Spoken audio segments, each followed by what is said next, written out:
Enable's got a new product bundle, advice on employee performance reviews, and an expert look at a scary new threat from the CEO of BlackPoint Cyber. It's all coming your way on ChannelPro Weekly episode 232, Self-Licking Ice Cream Cone. Hello and welcome everybody to another episode of ChannelPro Weekly, the podcast that practices truth in advertising by being from ChannelPro and delivered to you weekly. Now, who are you? You are probably a managed service provider, a value-added reseller, a system integrator, a solution provider, a system builder.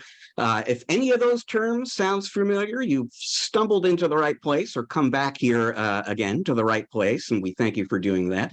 If they don't, but you know that all the cool kids are MSPs or integrators, and you just want to listen to the podcast they're into, you're welcome to stick around as well, really, for as long as you like. Now, for the folks in the audience who are regulars at ChannelPro Weekly, I know there is head scratching and confusion right now because you are not hearing the voice or seeing the face that you expected to at the beginning of this show. And that obviously would be my co-host, Matt Whitlock, who normally kind of drives things for me. Like I show up and I just talk a bunch until he makes me stop, but he's really kind of keeping things working.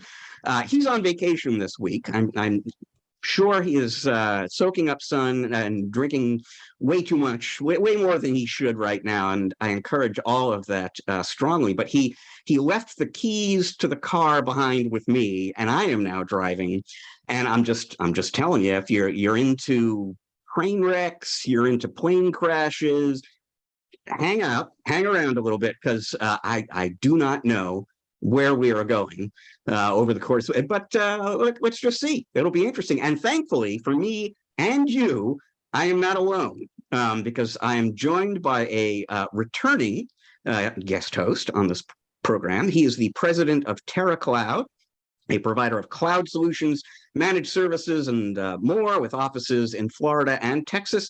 He has 30 years of experience in the technology sector. He's created and sold a number of companies, including one of the first broadband internet providers in Florida. He speaks frequently at events, including our events here at ChannelPro, and he is, by his own description on LinkedIn, I didn't make this up, a crappy golfer. Though I guarantee you I am 10 times worse. I don't care how bad you are, I'm worse. His name is Eric Long. He's back again with us on the show. Eric, welcome back. Hey, good to be here. And just to correct that, the past company thing, I think I bankrupted 2 of them. So if anybody out there is bankrupting companies, don't feel bad. You know, it happens. And then you could wind up being very successful. We were talking off the air. I mean, Teracloud, it sounds like, is really cleaning up right now. There's a lot of well-run ChannelPro businesses out there are. A lot of good companies in the channel, way more bad ones. So yeah, there's large opportunity if you have your house in order to, gather lots of business and good quality clients. And, word of advice is skip the bad ones, just pass on them. Send them to the other guys. So I looked this up before, Eric. The last time you were on the show with us was episode 193. It was almost exactly a year ago. And the vast majority of our audience consumes this podcast audio only. They go to whatever, Google or Apple or Stitcher or Spotify, and they listen to the podcast. But we also record in video, and every episode is available on YouTube. And I would just tell the folks in the audience, if you've never watched the show on video before, go dig up episode 193 in YouTube and just go ahead, skip ahead to the end, because at the end of that show, Eric took the camera on his phone into the yard behind his house where the chicken coop is, because he's got a chicken coop. And Matt and I were each given the opportunity. You had 4 freshly hatched chicks there, and Matt and I were each given the opportunity to name 2 of those chicks. So it's been a year. Just catch me up on the chickens generally, and the coop and the chickens that we named. Well, I got to remember which chickens those are, because it's hard to keep track of them, and we do lose a few to predators every now and then. So chickens like customers come and go. We're up to 4. I think you can't count them because they move around quite a bit, but I think we're up close to 40 right now. So Wow. one of the cool things with the whole farm business, it's not really a business, but it is a business sort of, is we work with some of the local schools around, and we'll provide them with fertilized eggs, and we'll let the kids hatch them. So they'll incubate them inside the school, hatch them, and then all of a sudden we get boatloads of chickens dumped back on us, and so we'll distribute them because we can have as many as we want, but I don't even eat eggs, and we have so many eggs it's not even funny. So so we'll rehome the chickens around the area and stuff like that. So if nobody has chickens, they're very easy. At least have two, because when there's no eggs at the grocery store, you'll have eggs. And you want hens, not roosters, right? Because I have friends here in Seattle who thought they had acquired a hen, and it turned out to be a rooster, which they discovered at sunrise. I have yet to see a rooster that even identifies as a hen producing eggs. So yeah, you would want hens. It's an easy tell. Yeah. I mean, for folks who are thinking that you're maybe like out in the hinterland somewhere, and that's why you've got 40 chickens, you're not, right? I mean, where are you located? We are smack dab. We're right next to St. Petersburg. We're about 10 minutes from the Gulf beaches in West Central Florida. And it's just, it used to be an agricultural area. We're still zoned agricultural. So we're just on about 1.5 acres. We don't have neighbors on 3 sides, and we really don't have neighbors on the 4th side, but we're surrounded by these little mini developments, big 2-story houses and stuff, because it used to be a lot of horses and cattle out here. But Pinellas County is the little peninsula in the middle of Florida. And there's just, the real estate is just crazy. So it's just that you can't really affordably create a situation where you could farm and make any money off of it. But we're doing some internal things like microgreens and mushrooms, and then we're growing our own food and doing that kind of stuff, honeybees, that type of stuff. So kind of, that's a little jaunt away from the managed services, CSP business. But once again, I'm doing both. We've got a pretty good staff that's spread out throughout the country, and all the way to the West Coast, and that everybody's doing their own thing. So as everybody knows in this industry, we can kind of work from anywhere for the most part. There's kind of a nice balance to that too, I would think, between working in this totally abstract sort of cyberspace realm, and then also spending time with your hands literally in the dirt, working with plants and animals and so on. There's something kind of, is maybe the word is grounded, something kind of real about that maybe balances things out. Yeah, I would say so. Your hands in a pile of chicken poop, cleaning it up, it kind of, you realize where you're at in life. So we talked about chickens, you mentioned honeybees. I can't remember, are there any other animals on the farm? That's pretty much it right now. We got so busy in the IT space, in the managed services side, and brought some old clients back on and brought some new clients on and have some new initiatives and had a little travel. And so it kind of negated bringing in any more mouths or beaks to feed right now. I mean, we've talked about some goats, and we'll probably get some rabbits because rabbits are pretty easy, and rabbit poop is fertilizer, right? So we see the fertilizer issues across the world, and the big farmers, they use all fertilizers, all chemical elements are pretty much natural to a degree, but if you can make your own, it's a whole lot easier. You don't have to go to the store, you don't have to pay anybody for it. So any animals that we bring on will have some kind of tertiary purpose or secondary purpose to produce something that helps grow food.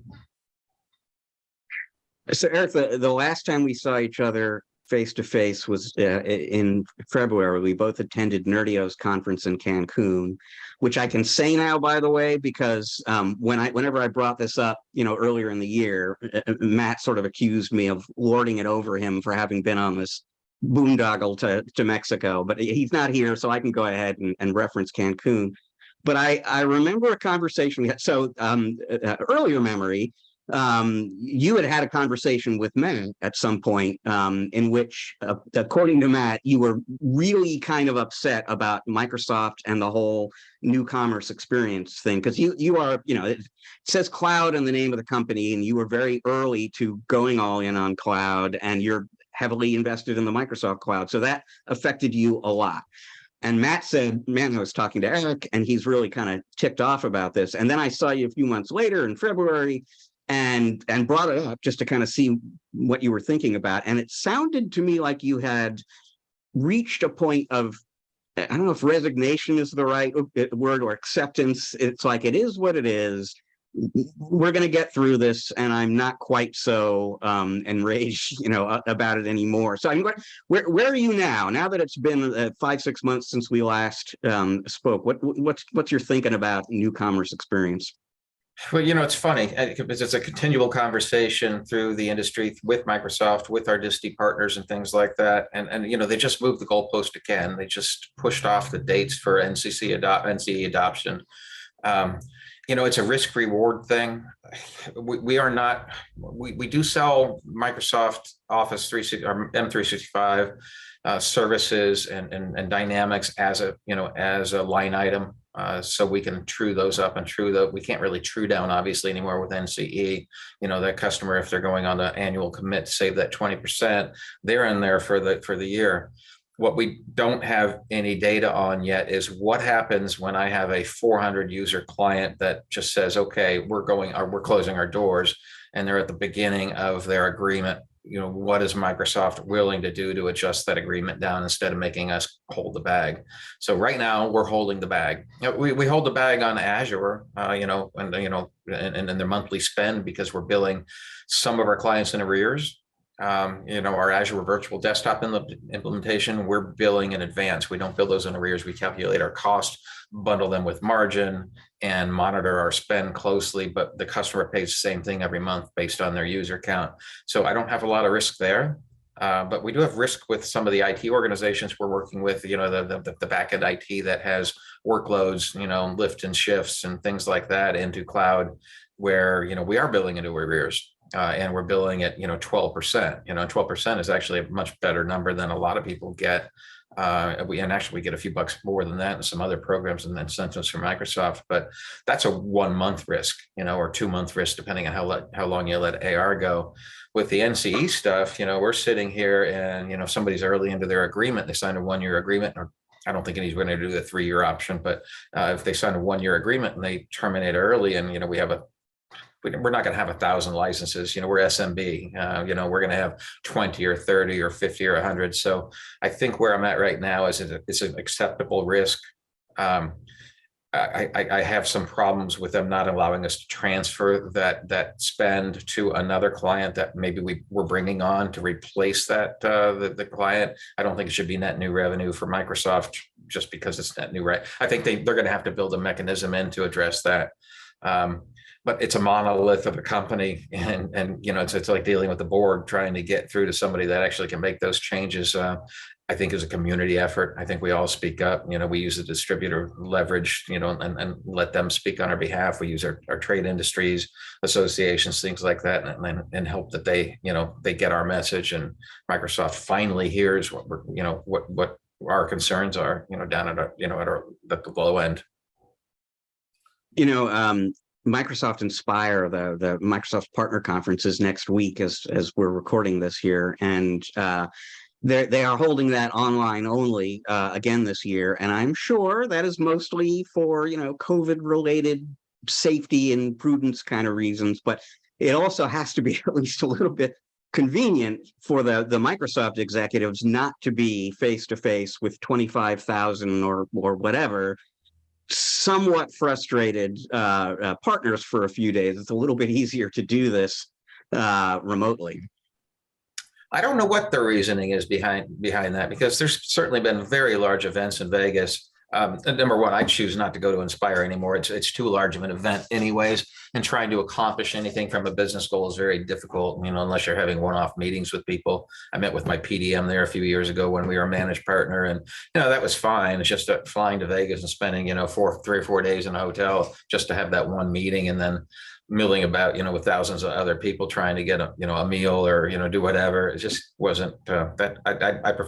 I'd rather go to a small ChannelPro conference, to be perfectly honest with you, or an ASCII event, or an SMB Alliance, or whatever it might happen to be. I think those are much more beneficial for us. But yeah, I call that Microsoft Perspire. It's just too many people. Does seem convenient that that's the case. I've not heard anything contrary to anything other than safety. And I don't know what they're trying to be safe about at this particular point. Yeah. You mentioned before some, fairly reasonable sounding, easy for me to say or for you to say, but I mean some fairly reasonable sounding accommodations that Microsoft could make to take their cloud partners off the hook a little bit for that risk, that they, a customer signs a 3-year deal and then walks away, and now you're left kind of holding the bag. Has there been any? So they've changed the timing, like you said, and that's clearly in response to feedback from partners. Have you heard anything from Microsoft at all indicating that they are rethinking some of these MCE rules? Only through distribution. I've not heard anything to direct from a Microsoft rep. They're aware, at least the reps that interface with people at our level are aware of the issue. I mean, they already, they're certainly aware of it. Now, whether the executives that are, essentially passing on or making decisions on what their committees and what their groups are proposing, I don't know whether they hear us or not. I've not seen anything, to that regard. I'm trying to think of the name of the one fellow that came back and kind of was sort of insulting in his response to, the partner situation. But, maybe the large partners don't care. Maybe the companies that are doing 50, 100 million, in revenue with Microsoft maybe they already have something worked out, whereas, us guys don't, Well, it is going to be a really interesting show, online or not. It's going to be a really interesting show next week, and I will be really curious to see if they have anything to say about this. The other thing, which we haven't even talked about, is starting in October, as far as I know, that timing hasn't changed. There's this whole new partner program and point system, and that all changes in just a few months from now. So they're going to have some things to talk about, and it'll be really curious. I will be really curious to see if they announce anything new on either of those fronts. I guess we'll just kind of find out next week. One last thing before we start diving into the main content on the show here, because you mentioned Azure Virtual Desktop before, and I asked people about this a lot just because I'm sort of curious to see what they think. Windows 365 has been around for a little while now. Are you offering that? Have you played around with that? What are you kind of thinking about that as a piece in the Microsoft cloud? I scratch my head on the target audience for that. I assume it's the 1 or 2 person shop, that's a do-it-yourself kind of thing. So I don't think it's going to be part of our offering. We work closely with Nerdio, and Nerdio's had some information on it. I'll put a plug in for them because they're a great partner. If you're trying to get into AVD, they'll make it a whole lot easier than you trying to learn it yourself. But understanding what's going on with that particular product, it doesn't have a lot of clarity or focus for us. I think we're going to stick with what we're doing right now, because we're not doing those 1 or 2 person shops. We've got a minimum of five seats to even bring a AVD environment up. And like I say, we'd prefer they were 30 or 40 or 50 users, something along those lines, to make it worthwhile and to make it beneficial for the client, their experience, and obviously our profitability. We've talked about that product numerous times. Obviously, yes, it's been around a while.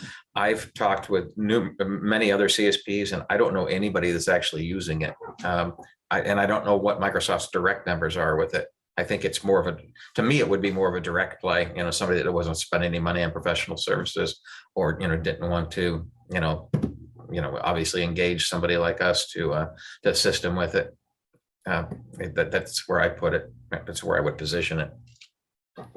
I definitely run into some people, and what comes to mind immediately is I was at the Ingram Micro Cloud Summit in May and was asking around about this, and I did speak to people who are kicking the tires, kind of taking a look at it, running it around the office. It doesn't sound like it's gotten a lot of traction yet. Also, though, to be fair, haven't heard a lot of people say, hey, we tried it out in the lab and we don't like it, kind of a thing. It's just, I'm still trying to figure out who this is for and how I kind of fit it into the story. And so it'll be interesting to see if there's some more, just from a ChannelPro perspective, if some more momentum builds over time as people kind of get more familiar with it and a strategy around it. Yeah, So agreed. Eric, I do agree with that. And, I've got IT, small IT providers reach out to us on a pretty regular basis for AVD implementations. So this is the small companies, and we're a small company, but these one-man, two-man shops are not engaged even in the AVD side of things. They don't know the environment, they don't know the nomenclature and how to make things work and all that other kind of stuff. And maybe it's for them. right, right. So you get all this AVD business from other partners, but you don't let them know, hey, Nerdio makes it easy. It's not, even with that, it's still not that easy. Yeah. It's still a learning curve, and managing spend and all the other things. So it's nothing's for free. All right. Well, let's forge ahead here because we've got all sorts of really great stuff coming up on this show. So we're going to talk a little bit about the news and some news from Enable. I'm going to take advantage of having Eric here to bring up some research that came out within the last few days and just kind of get his take, and does it square with what he's seeing out there. We're going to talk a little bit about an article from the most recent issue of ChannelPro about performance reviews for your employees, which I think is good. And then we will be joined by Jon Murchison, the CEO of BlackPoint Cyber. And he's going to be talking with us about a very interesting kind of hack that BlackPoint detected and blogged about a couple of months ago, in which the attackers were utilizing off-the-shelf software, unaltered, no supply chain implications. They just took a remote access tool like the ones all of you are using every day and use that in a very effective way to compromise end users. So we'll get into what happened there and what it means for you in that interview coming up. And then Eric will stick around. Maybe we can have some fun at the end of the show here. But let's move ahead here. And for folks who were listening to the show last week, this might feel a little bit like a time warp because we were talking about Enable just last week. And last week, the news was that they had acquired a company called Spin Panel, which makes cloud management software. And so this was kind of significant. This was Enable, making clear that they were going to invest in adding cloud management capabilities to their portfolio. What they announced this week is essentially a new product offering, although maybe product bundle, product package is a better way to refer to it. It is called Nsight, N-S-I-G-H-T, Nsight RMM. And essentially what they did is they took their Enable RMM tool, which is the cloud-based RMM that they make. They have another one, that N-Central, that's on premises, but they took Enable RMM, the cloud-based RMM, they combined it with Take Control, which is their remote access tool, and MSP Manager, which is their PSA system, and they kind of wrapped it all together into this one thing called Nsight RMM. Now, if you're wondering what's the advantage to getting all of that together, well, they also added some new automation and orchestration and integration across those tools. So, for example, now if you are working in a ticket in the PSA system, and you need to take control of a customer's machine, you can initiate that remote access session from inside the ticket. When you're done and have resolved the situation, it closes the ticket for you automatically. So there's some workflow automation across those three products now that wasn't there before. There's some interface integration that's designed to keep you from swivel chairing between different interfaces as much as you might have had to before. Going back to the automation, they have rolled out a library of 600, I have over 600 no-code automations that you can adopt, and you can just use them as is, or if you want to modify them, customize them for your environment. There is a no-code kind of interface GUI there, basically, where you can make those changes without actually having to script or code or so on. Now, if you are already using those three products, you may be thinking to yourself, all that automation and integration sounds great. Why don't I get that? I'm already paying them for this. And the answer is you do actually get that. If you use all three of those systems, all that automation integration I talked about, if you haven't received it already, I'm a little bit vague on the timing. If you haven't gotten this already, it's coming your way soon, and you're not going to have to relicense or buy Insight or anything. You're just going to get that because you're using those 3 products and it's available. And if you're using 1 or 2 of them and you step up to all 3, you sort of inherit all that functionality as well. The reason that they created Insight, though, is they wanted something specifically for young, emerging MSPs, newcomers to managed services, and Enable calls them emergers sometimes. And if you're an emerger and you're out there and you're using a spreadsheet to track tickets and you don't have an RMM system, you might be sort of scared off from getting your starter tool set by long-term commitments and complexity and so on. And so Enable said, why don't we create something very easy to buy, very easy to roll out, easy to use because we've integrated and automated it. And we'll offer it on a subscription basis month to month. So no long-term commitments, low cost, low risk, low barrier to entry. To kind of put you in the sense for what we're talking about here, there are Insight subscriptions combining 100 RMM nodes, 3 PSA seats, 1 take control license that sell for as little as $99 a month. And again, it's month to month, no commitment. Now, you hear that pricing, and maybe you're a company that's already using these 3 systems, and so why don't you just switch to this cheaper system? It's not actually cheaper. It's a low cost, low risk way to get into these tools. And especially for somebody new to managed services, building up that revenue stream, not sure if this is going to work out or not. If you are a more mature MSP and you have that customer base and you have that revenue stream, you can get fairly substantial licensing discounts from Enable if you make a yearly commitment. And so their thought is, here's an easy way to get in. Very little risk involved. And then when your business has gotten to the point where you're ready for this, you can make that yearly commit, you'll get the discounts, and there will actually be a financial advantage to doing it. So you're not at a disadvantage for buying those products individually right now. So Eric, first thoughts about this kind of product or the market that they're going. What do you think? Well, I mean, if you're managing your service tickets out of a spreadsheet, come on, man. there's tons of free things out there already to do that. So let's hope nobody's doing that. I think the low barrier of entry and the lack of long-term agreements is a great idea.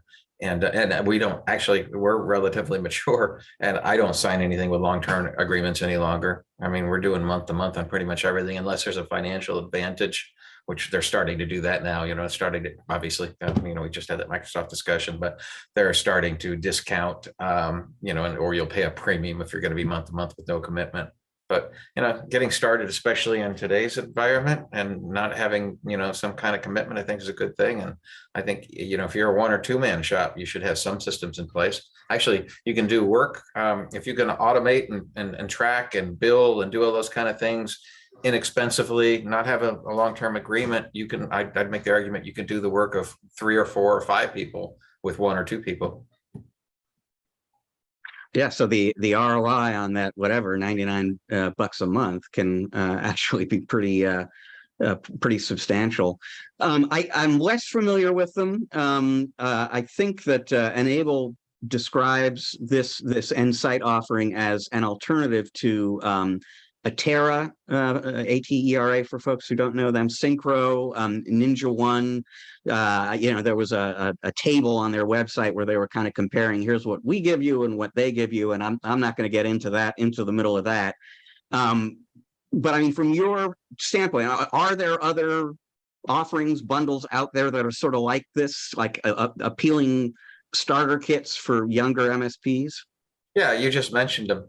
I mean, we looked at Atera. We do use Synchro now. We moved from Autotask Datto about 1.5 years ago, and just for simplicity's sake, and the reduction in cost was a benefit to that, and the functionality is pretty much the same. I mean, for what we were using out of the platform, I think what most people will find, or most MSPs would admit, is that they're utilizing 50% or lower of the capabilities of the platform that they have.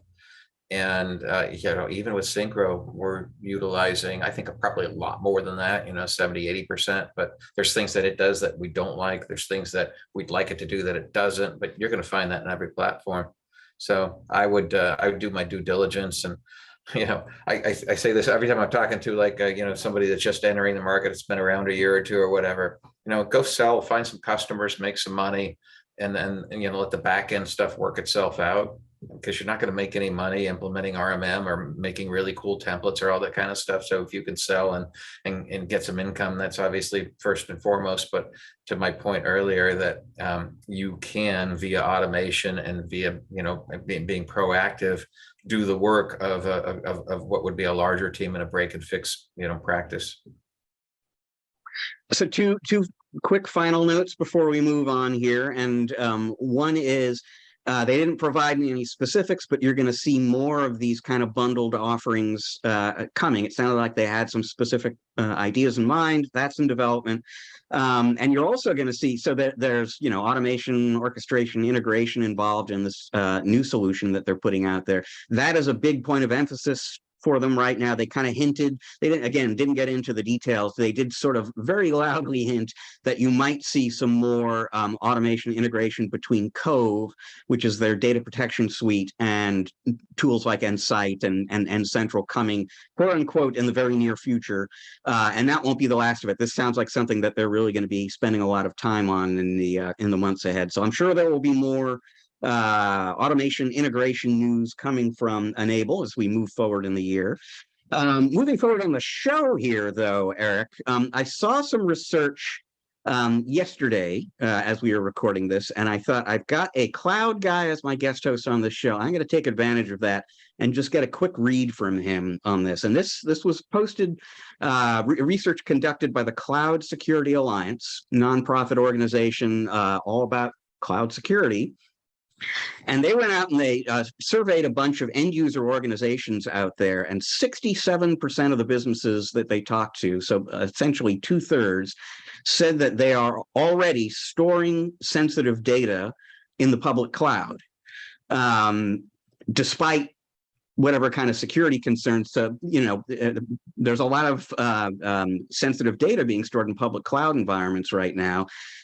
Which maybe isn't so super surprising. What was interesting to me is that the same research also showed that just under a third, 31% of the people they surveyed, were not confident or only slightly confident about their ability to protect sensitive data in the cloud, and another 44% said they were only moderately confident.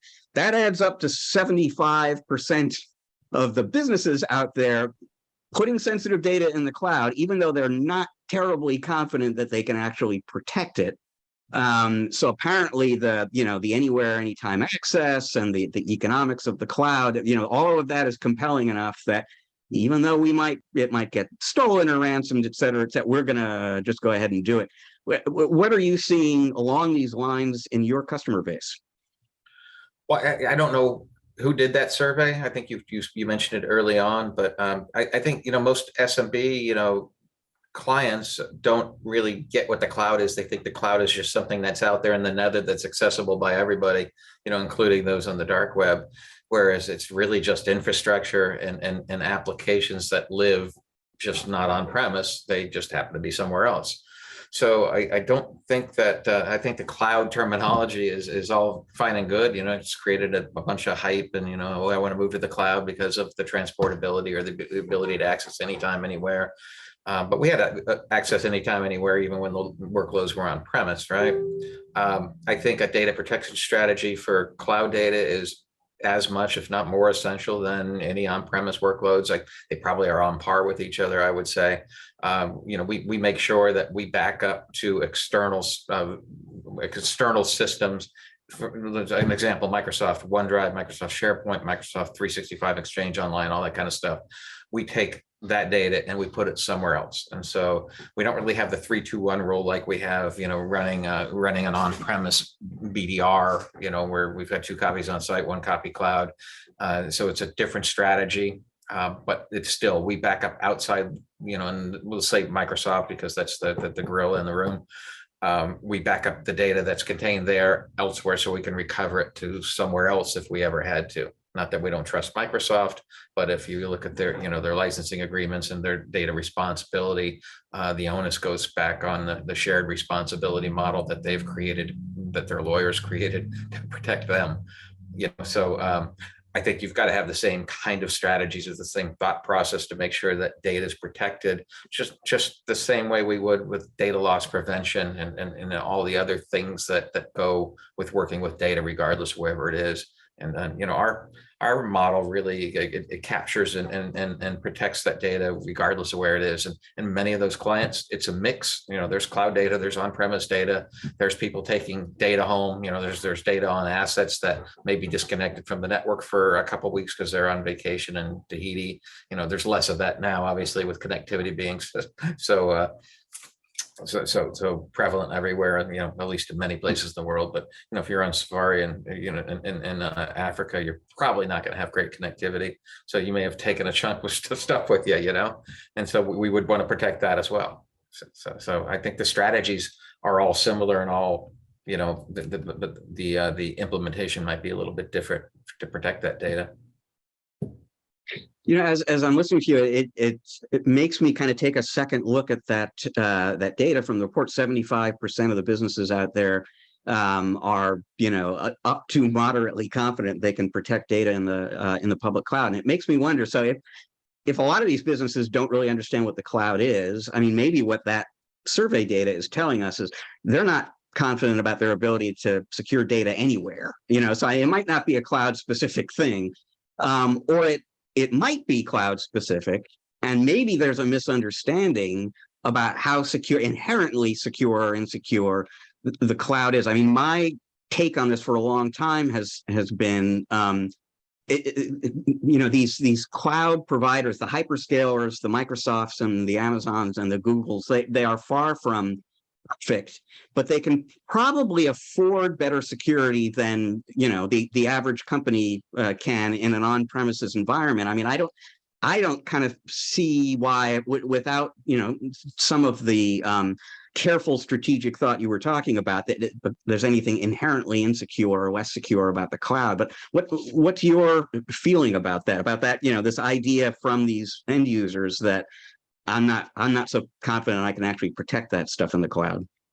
Well, outside the software as a security offerings, or software as a service offerings, I'm sorry, the 365 stuff like that, the rest of the cloud is really, building blocks. It's up to the architect to design and implement and create a recovery strategy for those assets and that data that's up there. So I don't know that really matters. I mean, this poll, this research sounds to me like it's like polling a group of vegans on Wagyu versus standard beef. They're not really going to have a really concise or valid opinion in regards to what it is. I think that's more of an industry professional type of scenario, I would say, as opposed to asking Mr. SMB he thinks he's got some stuff in cloud, or maybe he does, or maybe he doesn't, and maybe he's got some Google stuff up there or whatever.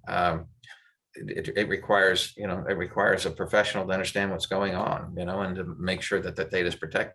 If they're selling it as a commodity, yeah, if I was buying a commodity and I really didn't know where it was, I didn't understand any of the terminology, and all I knew was I was clicking save on something, yeah, I'd probably be concerned. All right. Well, let's I've got some more research that came out this week I want to kind of get your sense about, Eric, and we won't spend a ton of time on this, but I did want to bring it up because just a few episodes ago we were talking on ChannelPro Weekly about an article I had written. I had interviewed an executive from Dell. Dell had recently issued their latest quarterly numbers. Overall, the numbers were really strong for Dell. Looking specifically at orders for client hardware through the channel, they were up year over year, but only up by about 1%. So, I mean, for all intents and purposes, it was about flat. And, you hear that and you think, uh-oh, that doesn't sound good. But they made the point of saying, well, remember, you're comparing this quarter to the blowout quarter we had same time last year. So it's a little bit unfair to make it sound like we're in trouble here. I mean, things are slowing as we expected them to, but it's still a pretty healthy market. So that's what Dell was saying. This is what we were talking about in the show recently. This week, two different analysts kind of provided their industry-wide Q2 numbers. So Gartner said that worldwide PC shipments dropped in the second quarter of 2022, 12.6%. That is actually the sharpest year-over-year decline in 9 years.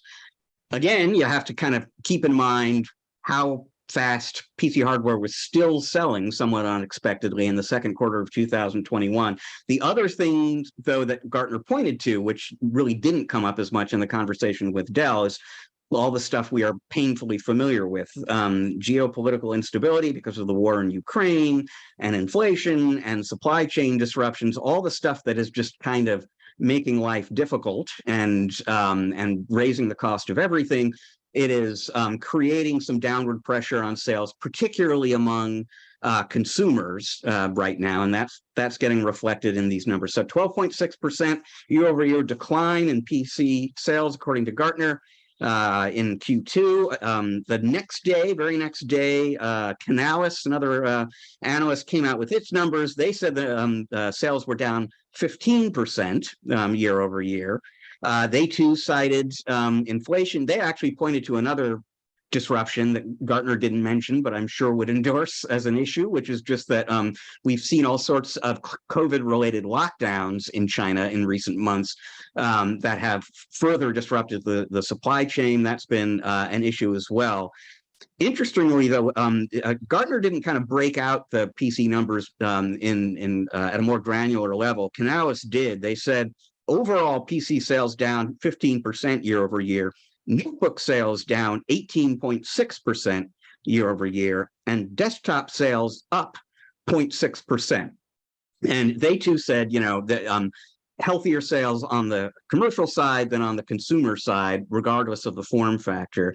And so it sounds like there is still some of what we've been talking about in the past, which is businesses reopening the office, coming back into the office, reuniting their employees with what are now pretty old desktops. And so there's still some desktop deployment happening out there, but maybe we're sort of well past the peak on the notebook purchasing now that all of the work from home fuel purchasing has been done. But two new looks at what's happening in the hardware market right now, and I'm curious what you're seeing, Eric. Well, on the street, I think that it's a different animal. You know, from our perspective, you know, it was an availability thing. You know, so we like Lenovo, and so we sell a lot of Lenovo endpoints, desktops, Tinys, things along those lines. And there was a major shortage. You know, the only thing that you could actually get in a notebook for quite some time through distribution were the higher end notebooks, were the ones that, you know, the price points were $2,000 and north of $2,000, not the $900, $1,000, $1,100 notebooks that we had kind of standardized on for a lot of our clients. We grabbed as many of those as we could early on, and then, you know, we sold a lot of tiny desktops and things like that. I broke one of my own rules this year. We sold a whole bunch of Dell through distribution because that was what was available. You know, so I think those numbers are probably a little bit skewed just because, yeah, desktops are available in more, they're more available right now than the mid-range laptops are. So we can get the really cheap stuff and we can get the really expensive stuff, but the mid stuff there were supply shortages. You know, going back to these recent China lockdowns, I don't think we're seeing any effect from those yet. I think we've yet to see, you know, the effects from that lockdown, because obviously these things are months and months and months out by the time they, you know, they go through production and get packed onto a container and then get shipped over. And, you know, they're even delaying the ships now, obviously. You know, there's some ships that are sitting out there for months at a time. So, so buy cloud desktops from us. We don't care what you're running as far as an endpoint goes, to a degree, you know, so. But I, you know, from an availability, I think most of it from our perspective was an availability thing. You know, it's like now we can get headsets. Well, you know, headsets were pretty tough to come by, and webcams and those kind of things were pretty tough to come by there for quite some time. And now they're available, right? So, you know, it's kind of that's, you know, we're not a big hardware player. We sell for a little tiny company. We sell a lot of hardware, you know, just based on what our clients' needs are at any particular time. But as stuff became available, you know, we grab, you know, if there were 10 here or 20 there, we would just go ahead and grab them and tell our clients that you want them, you know, you need new machines, you know, we're running Windows 7 or, you know, whatever it might happen to be. It's time to grab these right now. And then they took our advice and did so. So, but we're not sitting on any inventory at this particular point in time. It's a really interesting spin on it because neither of these analysts went there. But that's a really sort of logical explanation for what's going on. Desktops are outselling notebooks because you can actually get desktops. So that would sort of explain the trend. You know, the other thing that kind of sprang to mind, you were talking about how in Lenovo's case, it's the high end, the premium stuff that is more available than the some of the more moderately priced product lines. And it immediately reminded, I mean, it's no accident, right? And it immediately reminded me of something that folks will remember from a few years back when Intel kind of misjudged what demand was going to be on some of their processors, and all of a sudden they were having trouble shipping enough processors for people. And they were very frank, I remember, when I spoke with them, and saying that, you know, we're doing everything in our power to get all of the different processors that we make back into the channel again as quickly as we can, but we're going to start with the high end, high margin stuff. That's what you're going to see first, kind of flowing in, and it makes perfect sense for them. And so I assume Lenovo and the other hardware makers are thinking the same way. We can't get everything out there at once. Let's start with the stuff that's most profitable for us and our partners. Yeah, I guess I don't know what their logic was behind it. I assumed it was just because of the availability or what was already in production, or, you know, whatever the other factors that are involved in the manufacturing process are. Well, let's that all kind of qualifies as the news that what we've been talking about to this point. Let's kind of move on to some other stories from our monthly magazine here at ChannelPro. One in particular, actually, that I wanted to talk about a little bit with you, and it's about performance reviews and getting performance reviews right, and provided some advice about that, some very, very concrete advice. I thought it was actually really good. Because this is one of those business functions that you almost certainly had no experience with, except maybe being on the receiving end when you created your first company in IT. It's one of those many things that you have to kind of learn how to do. And it's pretty important to be, especially now, these days, to do this kind of thing well. So the article, and we'll link to it from our show notes for people who want to get into it, it talks in a lot of different ways about the importance of doing this in a rigorous way. So don't just have a performance review conversation before you sit down face to face with the employee. You and the employee should both get your performance assessments in writing, and be rigorous about that too. There are templates available online that you can use to kind of standardize what you're asking everybody and what questions that they have to provide, and make sure that you and the employee are assigning a numeric score to each of those areas, basically, that you're evaluating, because that's really going to help you kind of see where maybe there are gaps between their assessment of themselves and your assessment of them. The other thing that comes up a lot in this article, which I think is really key, is that that performance, especially these days when it's hard to hire and you really don't want to lose the people you already have, that performance review conversation can be more than just a chance to kind of compare notes on how this employee is doing, and kind of talk a little bit about maybe rectifying any issues you have there. It's also an opportunity to talk to this employee about how happy they are on the job. How happy are their colleagues on the job? Are there things that you think we could be doing better at this company in terms of serving our customers or building team morale? What are your career goals? Are we serving those goals now? Are there things we can do to kind of help you take a step forward in your own life as well? And so that all of that kind of stuff, those are conversations that you can have in these performance reviews as well.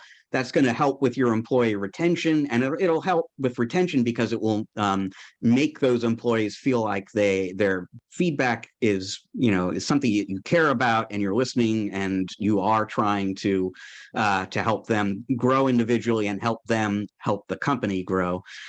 Keyword there was listening. So one piece of advice in this story is don't make it a one-sided conversation, which can be tempting to provide your feedback to the employee. And okay, thanks for coming in. Spend as much time listening to them as you spend talking to them. And then as tempting as it might be, don't delegate, was also advice provided in the argument.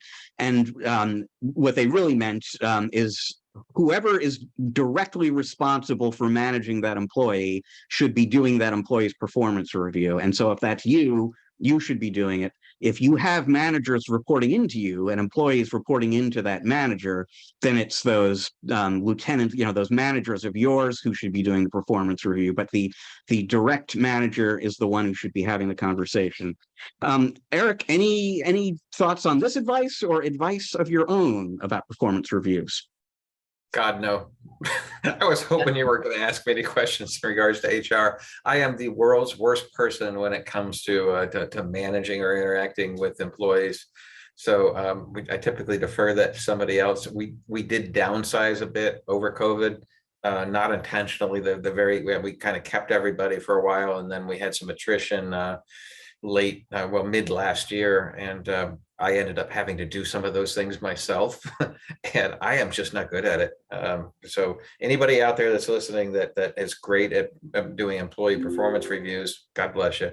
But I am probably not nowhere near an expert and should not be speaking to that at all. I hate to cut short there, Rich, but that's just not. I'm sure a huge portion of the audience is thinking the exact same thing. This is, of course, why we wrote about it in the magazine, to see if we could help out a little bit. It's a hard thing to do. And here's my speculation. I'm not applying this specifically to you, but it's one of those, shall I say, touchy-feely kind of things.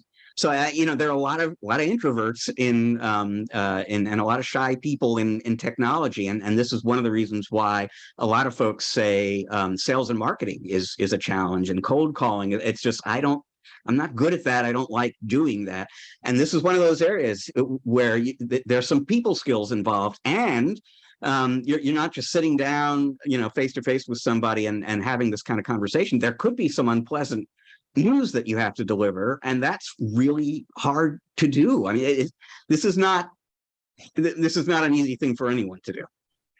No, I agree. It's always a difficult thing. I mean, I can fire somebody and I can hire somebody, but I would argue that my hiring skills are not necessarily the best, and so I'd kind of defer that to people that have that skill. And so it's really hard to do for a small company. When you're like wearing all the hats. If you can if you've got 2 or 3 people in your company, you've got somebody that's better at it than you, let them do it. Let them do the reviews. Or, there are third-party companies out there that will assist you with that too. We looked at a couple of those, as we get through 2000 or 2022, I'm trying to think what year it is, 2022, and we start moving into 2023, and we start hopefully adding more staff and more staff. We outsource a lot. So I outsource accounting, my marketing's outsourced. And so we don't have a lot of, administrative or marketing or sales staff right now. It's pretty much all engineering kind of staff.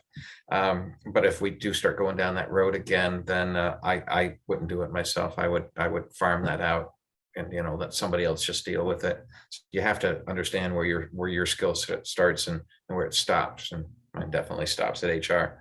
I'm not a touchy-feely guy. I just expect people to show up and do work, and to be happy. We try to provide a nice environment, and everybody's flexible. They can take time off. They can do whatever they need to do. There's not a lot of ball busting or anything along those lines. So we're a pretty lax environment to begin with. But I don't have a play gym in the background with with balls and things. I just don't have that. I did North Texas. I was at a company that had a really cool employee experience. Now, unfortunately, half their people are still working outside the office, but nice managed service provider, 50 some odd people. and they had an entire back end of their building was all outdoor experience, games, and there's a bar back there. They have events and they do all kinds of stuff like that. Now that I can see, but the touchy feely stuff, yeah, not for me. Well, we at ChannelPro, we've been providing the advice for years with respect to sales and marketing that, we will very, very regularly provide concrete advice from experts on how to be better at that, how to cultivate your skills and so on. But we have long told people, if this really isn't something that you can do or want to do, that outsourcing that to somebody else at the company or an outside agency, whatever, is an option. And I think it's a great point, Eric. This is not advice that's confined to sales and marketing. In those HR functions as well, there are things you can do to get better. But if you really, really know this is not in your wheelhouse, there are also ways to kind of hand that off maybe to people who are a little bit better at it. Agreed. Even if they're not an owner, if they have that skill, let them do it. All right.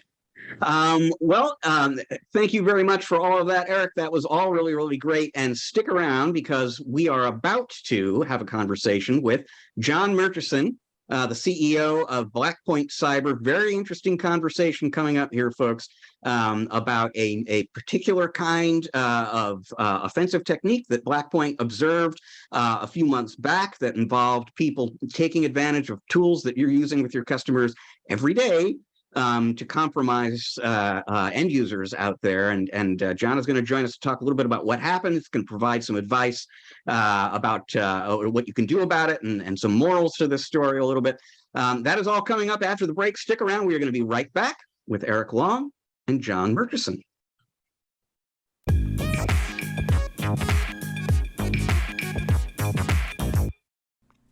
Are you an MSP who is recommending Dell hardware to your end users? If so, then you'll want to check out the Dell Expert Network. The new Dell Expert Network program is a rewards and incentives program designed for service-focused MSPs who are supporting the small business market. This program is designed to deliver value and save time for MSPs who are recommending their end users to purchase Dell hardware. Currently, Dell Expert Network customers get an additional 3% back in Dell rewards when they buy Microsoft servers. Check out the Dell Expert Network today. And welcome back to part 2 of ChannelPro Weekly. Folks, we are all familiar with cyber criminals breaching MSPs as a way to get to end users. We're all familiar with incidents like the breach of SolarWinds Orion that happened late in 2020, in which very sophisticated attackers actually modified that system's source code to weaponize it. But what if those same attackers could accomplish similar ends, not by compromising the supply chain and not by compromising a managed service provider's network, but simply by taking advantage of capabilities built into off-the-shelf tools that MSPs use every day to support their customers? That's pretty much exactly what managed detection and response vendor BlackPoint Cyber saw happen earlier this year. They blogged about it a couple of months ago. And here to talk with us about it, what happened, what MSPs can and should learn about it, is the founder and CEO of BlackPoint Cyber, Jon Murchison. Jon, welcome to the show. Oh, thank you very much. Much appreciated for the invite. So, Jon, this is probably one of those situations where to really answer the question, it would be one of these, I could tell you, but then I'd have to kill you sort of things. But for folks who are not familiar with you, tell the audience a little bit about your background before BlackPoint Cyber. Sure, absolutely. So, probably like a lot of folks in MSP world, I started in IT. I was a kind of network engineer, and I worked on, more kind of carrier class type stuff and network operations centers. But quickly, I ended up at the National Security Agency. So really there, kind of we were a computer network operations group. And so I jokingly say we were the bad guys for the right team, but that's the truth. That's what we did for a living. So I like to think we have a good sense of what the aggressor is going through when they enter a network from a defensive standpoint. And so this what maybe you can say, you were the aggressor, you were attacking. Well, I wouldn't say attacking. I mean, at the end of the day, any nation state has intelligence priorities and answers they need, or questions they need answers to. And you have to use all means to get there, and some include technical means. And so, at a high level, we'd use everything at our disposal to get the job done legally. So when you are not fighting cybercrime or hacking my PC just to prove that you can, Right. What are you doing just for fun? For fun? Oh man, everything. I have a ton of hobbies. So I like driving race cars. For just to get the adrenaline out. And I'm an ex Division I athlete from Maryland, and I'm all banged up. So driving race cars is something I could do. Skiing, that's a big part. My kids are all ski racers. And then I love playing guitar. That's it. Those are my hobbies outside. So that immediately raises two follow-up questions, which is favorite car to race and favorite guitar to play. Ooh, all right. Well, on the guitar to race, I've only really raced one type of race car, which is more of a Spec Miata type series. So those are fun. Of course, I would love to do other ones, but that's a whole different game where you need sponsors and everything. So I love racing those. They're really raw. They're natural. There's no electronic nannies, and it's wheel to wheel and, kind of elbows out racing. It's tons of fun. Guitar, I have to say I have a few, but a Paul Reed Smith Silver Sky. That's it. That's the one. I love that one. And did you get that one because someone whose music you like played that? No, it's kind of his take on a Fender Strat. And, believe it or not, at our office, Paul Reed Smith has another type of business. It's our next door neighbor. And I ran into him the other day randomly. Had never met him before. But no, it's kind of their take on a Strat. I always wanted one. I think John Mayer developed it with them. So the attention to detail is fantastic, and it's so easy to play. So it's a blast. All right. I love it. Yeah.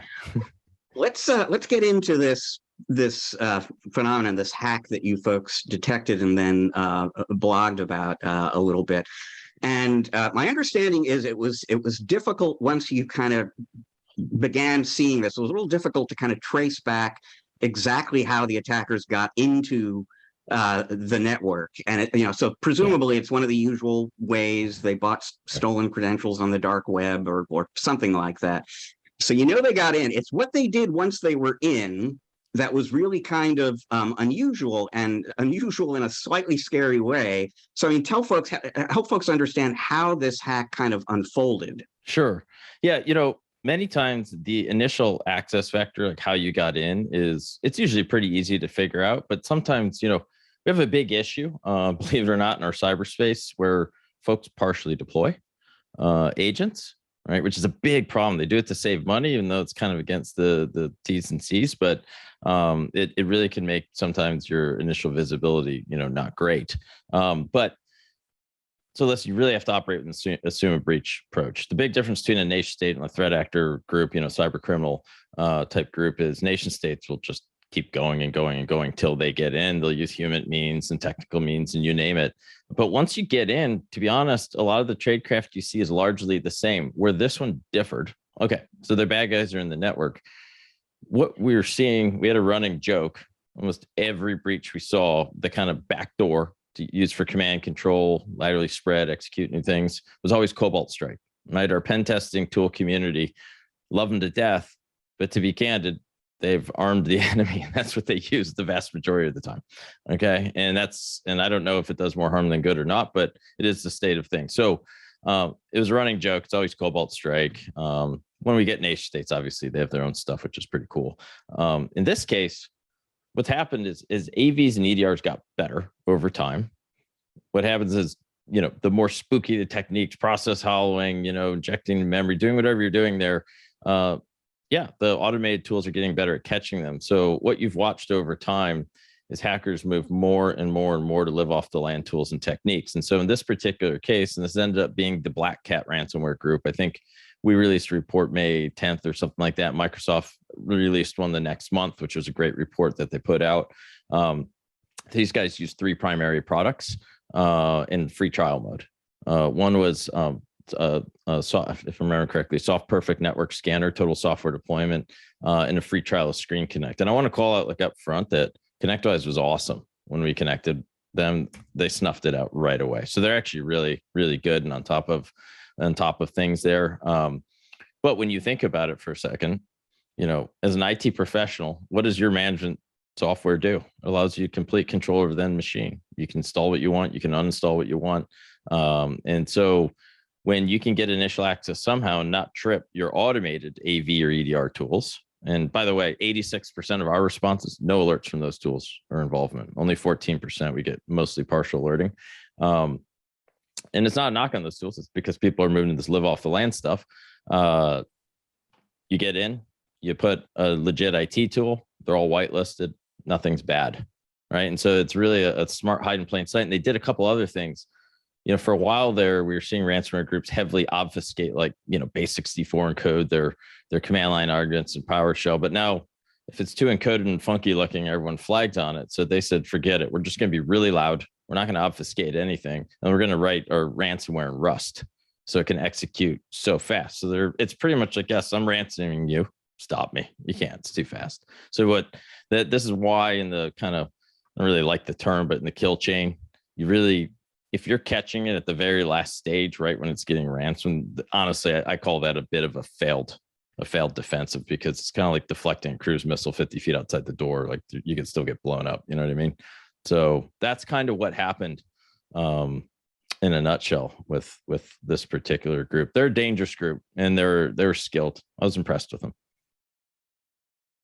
So for folks who are not familiar, Screen Connect was the original name of the remote access product from ConnectWise that today has been renamed ConnectWise Control. So if you know it by that name, that's what we're talking about here. Right. And like you said, John, ConnectWise was very responsive. They were very quick to act on this. I assume as well that the bigger picture significance of this isn't something specific to any of those products that you mentioned. It's products like them and how they can be used. Oh, yeah. And I think that's it, because we saw other groups using some other more foreign products, RMM type products that didn't have a lot of controls on how you get a free trial, right? And so the real takeaway is, kind of legitimate software co-opted. It's no different than if your RMM gets taken over. It's incredibly powerful, and it's a technique adversaries are going to use to evade your defenses, or attempt to. There's no question. And there's not an easy solution to it, other than really focus on what we call tradecraft. And this is usually when you land in a network, you still have to push out, if you're going to expand your access by lateral spreading, you still have to push out your software. You still have to get command and control. And it's that kind of phase, when you land in a network for the first time, you don't know as the adversary, did I land on someone's computer at home and their VPN'd in? Did I land in a server LAN segment? Got lucky. Rarely happens, but maybe I did. Am I in a virtual machine in the cloud? And so there's a phase there where you have if you do it right, and you kind of have that live visibility into both malware detection and tradecraft or behavior detection, you kind of can put the puzzle piece together and have an information asymmetry advantage against the aggressor. And that's really the goal, so that you can put that a tough part of their operation into context fast to disrupt it before they get to kind of the final stage. In fact, when you look at critical infrastructure, take that Ukraine power grid hack from years and years ago, everyone freaked out. They're like, it was a SCADA attack. They hit OT, they turned the power off. All the indicators leading up to that last stage of opening the breaker was all the same type of stuff we're talking about. That's actually when you really want to, if you're doing it right, you actually shouldn't know who the threat actor is most of the time, because you caught them before they put their real tools down. Because a lot of them wait to put their good stuff down to the end until they know they can get away and not get caught.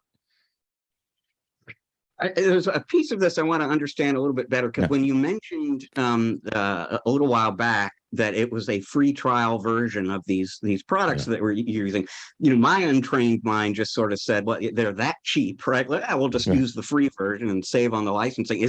Is that why they did that, or is there some element? Oh, no, just because it's how you get a hold of the executable to install, and it's licensed for a short period of time, and you can do it anonymously. I mean, nothing's fail proof. We have a whole invite process to even get into our portal. It's half because competitors are always trying to get in to play with their tech, but it's also for the bad guys too. And so, I think the big companies in the MSP channel do a good job, but some of these smaller ones, I don't know who's behind them. These other little utilities, they have like 60-day trials. It's a very freemium approach, and that's kind of where that's where you can get into trouble, right? I mean, you got to be careful who you let have tools that are this powerful. This is again why I love parts of the kind of vulnerability research and the pen testing world. The flip side is I sometimes wonder, are we creating a bit of a self-licking ice cream cone here by having zero controls over any of this stuff?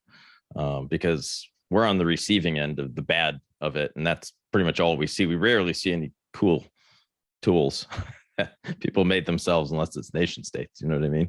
It's almost all a tool made in the interest of security, which is leveraged by the bad guys, which continues to be in the interest of security, I guess, in my company too. Right. So you touched before on something about this that I hadn't really thought about before, but that kind of scared me a little bit, which is, and I assume this only works if the attacker knows what kind of remote access software you use. But if they knew in this case that this MSP over here is a ConnectWise control user, and this SMB over there is their client, even if the MSP has really good whitelisting software in place, the attacker is still home free because the ConnectWise control in that scenario is on the whitelist, correct? Yeah, that could be. I'm not remembering exactly. I think this particular breach used a different RMM. Don't quote me on that. I'm trying to dig back here. Whitelisting, this whole concept of, allow listing or block listing or whatever, the term is today, it can work. I mean, there's no question. The one challenge is, we've noticed you can install multiple RMMs of the same RMM, just a different build, and they'll both run at the same time. So that's one way. But the other challenge, to be honest, is like the end user experience. I mean, let's be honest for a second. We are in IT and security. It's our job to enable a company that does something different to make money, and they want their stuff to work and us to kind of get out of the way. And security cannot be looked at as the anti-revenue department, because when we are, everyone just defaults to saying allow, because the burden is so high and the end customer experience is so bad. And so, if anything, I almost think it's more important to alert on these new tools that are put in, have visibility. But really, if you can focus on a lot of that privileged tradecraft, you can get around most of it and still keep a good end customer experience.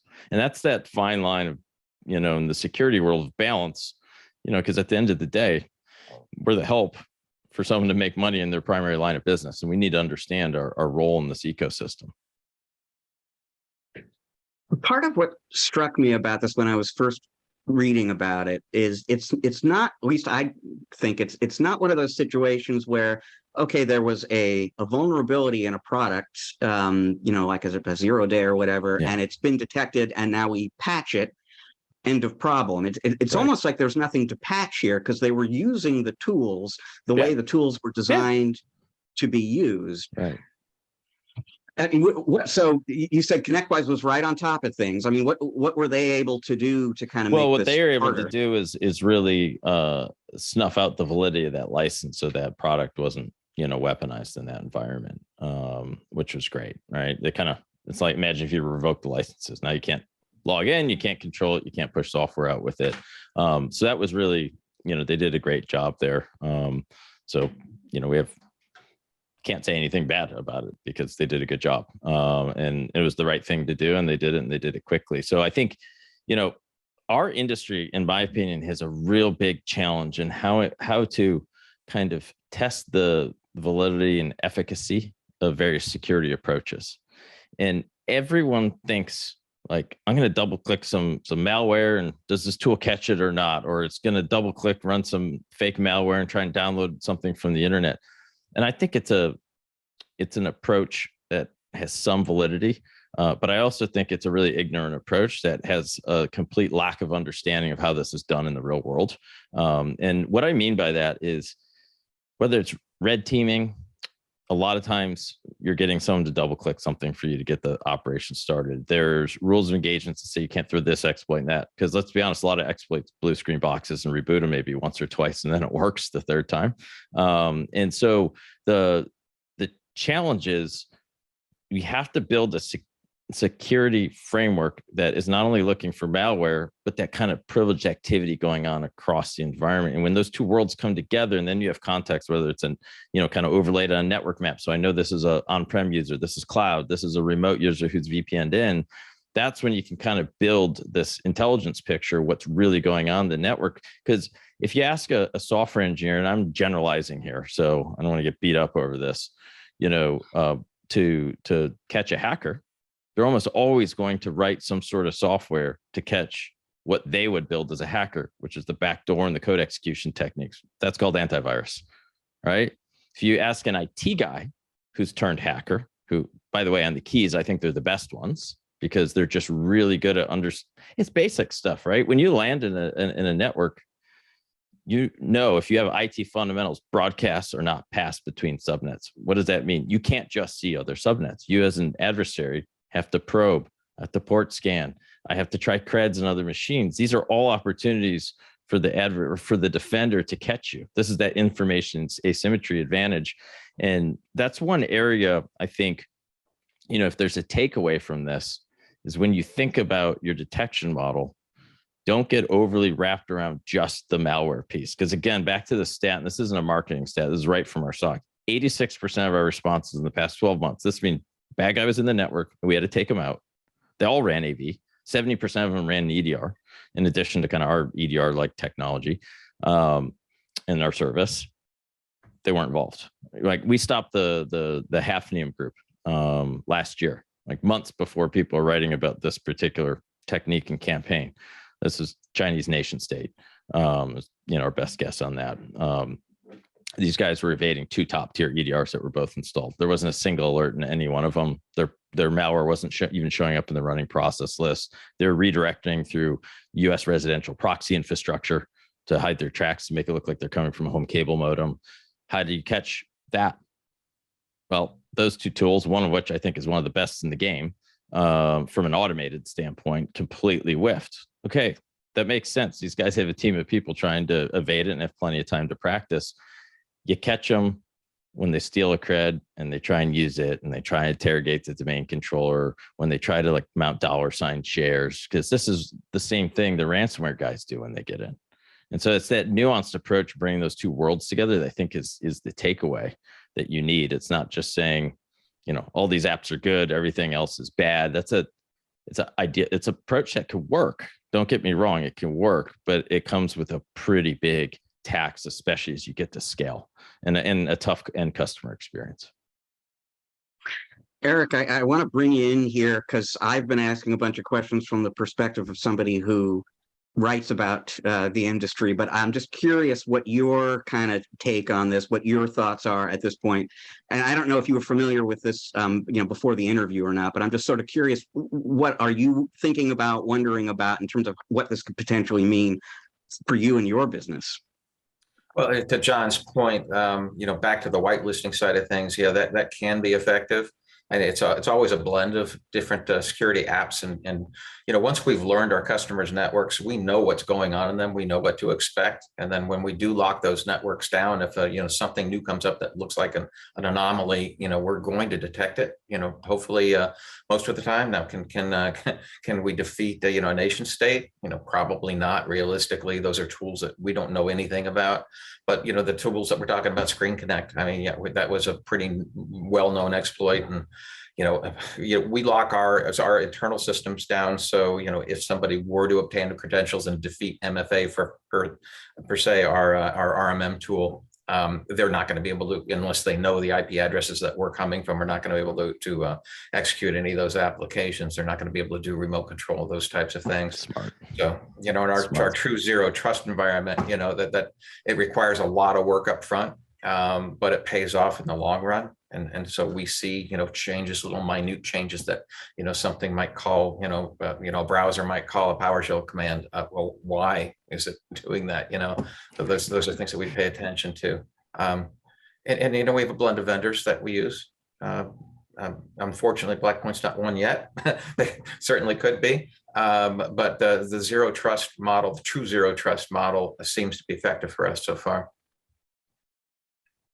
So, John, Eric touched on a number of things there, one of which, was MFA. And in the blog post about this, and in some subsequent communication from your folks at BlackPoint, there were some takeaways, some best practices, some things people can do to kind of defend themselves as best they can from this kind of attack or exploit going forward. So talk a little bit about, what are the things folks in the audience Sure. should be thinking about doing, maybe doing differently from what they're doing now, so that they don't get hit in this way themselves. Yeah, I would say there's several things. First, you need to start on kind of the outside, looking at the outside of whatever environment or boundaries you have, whether it's part cloud, part on-prem, and that's basic vulnerability scanning. The job of that is to reduce your susceptibility to either a simple login attack or RDP. We just stopped another one yesterday. This particular end customer changed the RDP port, right? That doesn't work. Okay, so in fact, we gave them the same alert in 2020 and stopped another ransomware group. They didn't change it. So really think about external, step one. Two, once you get onto the internal side, you tend to see less exploits thrown from one machine to another once you're behind the firewall. That actually doesn't happen that often. You see a lot more jump up code exploits, like I land as an unprivileged user and you become system or something like that. So internal vulnerability scanning, is useful, but I think a little bit lower down the list. What is really important is operating with a bit more of a least privilege mindset. So that's very important because, most of these computers all have local admin, and it's pretty easy to eventually get local admin. And if that same local admin can log into multiple computers, well, to the hacker in a ransomware group, it's as good as domain admin. We can get the job done. So that's one thing. Another thing that I see is a big common problem. And listen, I built tons of these doing network engineering. DMZs need to go away. I keep seeing these things still. And this is a concept where you have a firewall, a little enclave off it, some public facing servers, email, web server, SharePoint, whatever. And then you essentially, write firewall rules to make sure they can't do anything too useful on the inside. Those firewall rules are notoriously hard to pull off in real life, and everyone screws them up, or you open it once and you forget. These need to go away. MFA is not insurmountable, but it definitely is a good barrier. So at a minimum, you need that on the VPN side. But, in my opinion, the vulnerability that made insurers terrified of MSPs and really ran up the loss ratios was the whole vulnerability in the PulseGears and the FortiGates. I think it was an SSL library, if I'm remembering. It came out back in, I think, like November, December 2019. Because what happened in this one, and I'll get to my point on the advice. What happened in this breach is you throw in the term exploit is used loosely, but this is a real exploit. An exploit is a remote code execution technique, right? You're sending some magic packets. You took advantage of a flaw in the software and allowed you to execute either in a privileged or unprivileged context on the remote machine. This was an exploit that allowed an adversary to get onto a VPN appliance and get all the clear text username and passwords of anyone connected. Well, guess what? What do most people do for auth? They point it towards Active Directory. So, and then COVID hit, then everyone went home. Everyone was essentially domain admin walking in, right? So they RDP or they VPN, then they RDP, they're domain admin. There's no malware. They'll use open source tools all the time to enumerate their environment. Then they'll use live off like PSExec or WMIC to push it to the endpoint and then let it rip. And then you're just hoping if your automated tool stops the ransomware. Point to all this is we need to move, to Eric's point, I think more aggressively to a zero trust remote network access model in our customer bases in the MSP world. So this means something calls out to the cloud and it can be just a single application, and that remote access is brokered there, as opposed to having any services listening on the boundary of our networks, because it can be configured perfectly until there's a new zero-day exploit, and then you're sitting duck, no different than the kind of Kaseya event that happened last summer. And so that layer in the cloud there, I mean, is there like a market segment name for that, or yeah, zero trust network access, ZTNA, I think is the. So there's a bunch of products out there. I don't see them deployed much in MSP, but that's an area where I think it can help. And then really just from a tooling standpoint, we definitely, and people will take issue with this, and that's fine. You can capture all the logs in the world, but boy, the act of trying to correlate those suckers to an actionable response is damn near impossible in real time. right? And so you really need to think about a very streamlined, efficient stack. One, so it doesn't become a tax on your margin as a business owner, but two, and so it works, because a lot of the big log-based platforms feel good, look good. They're great for compliance. They're great once you're hacked. They're tough line rate operations.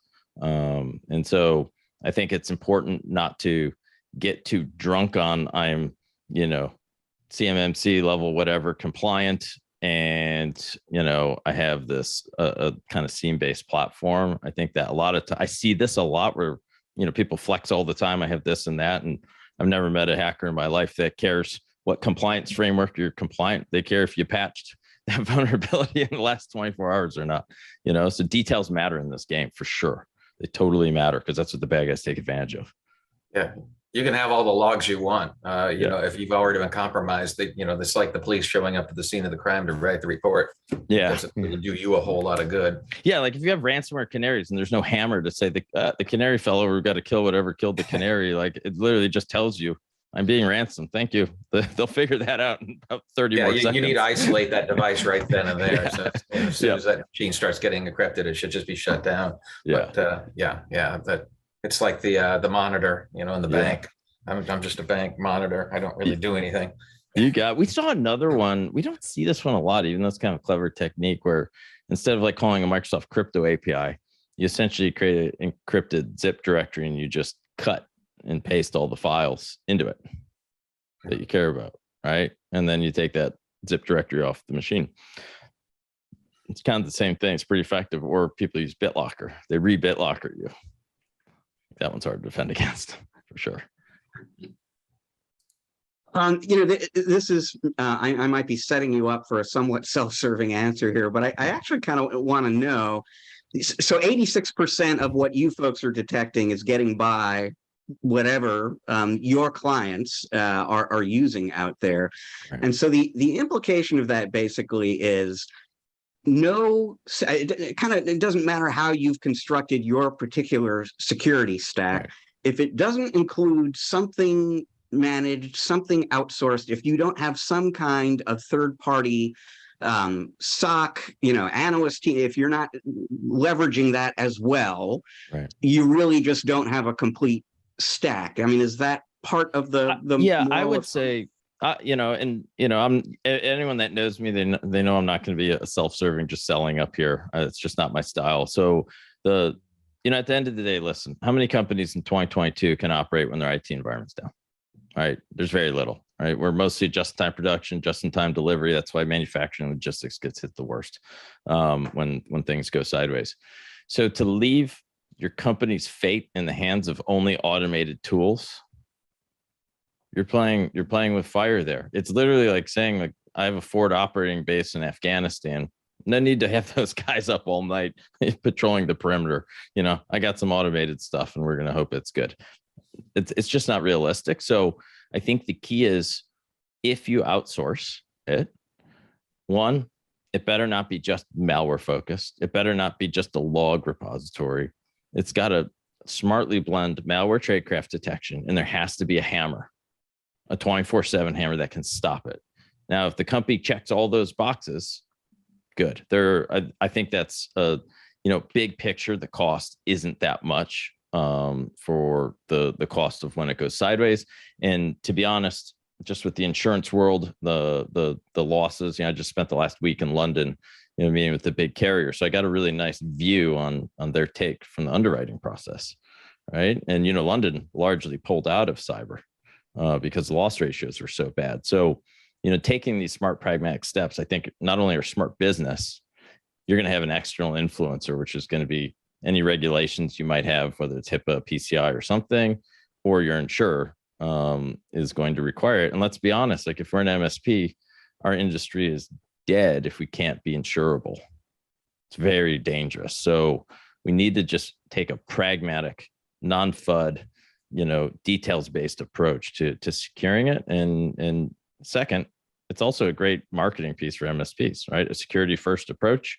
At the end of the day, all your end customers think you're doing it anyway, and they don't know the difference between XDR, MDR, UTM, next-gen firewall, DNS tool. It's all like nonsense to them. So you just need to wrap it smart, do your business physics up front, So you understand your profitability and your COGS and all that, and then try to pick the vendor you trust the most. And I will caution a lot of MSPs to be very careful trying to test various platforms themselves, unless they were a professional red team or hacker, because most of the time it's buttonology, clicky stuff, and they don't really understand what's going on. So you mentioned insurance there and a little bit earlier on, and it reminds me the last time we spoke, I think, was about 6 months ago. I Right. should have looked it up, but That's it's okay. probably about right. And we spoke a lot about cyber insurance, and because you and I'm setting you up again, but I mean, you guys have a cyber insurance product, and this for me was sort of a new thing. The idea that security vendors could play a more direct role in the cyber insurance story Right. Than they had been. And since then, I've written articles about something Trend Micro is doing with Cowbell Cyber, a cyber insurance company. Cowbell's great. IGI. I know Jack, the CEO over there. He's a great dude. Good company. Yeah. Good company. Years ago, he was a guest on this show. Actually, when they were brand new, it's been really interesting watching that company evolve.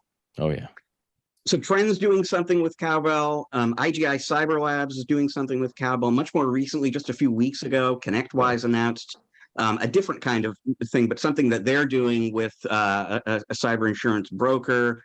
Augment has a relationship now with a cyber insurer where they're feeding management data from their cloud management.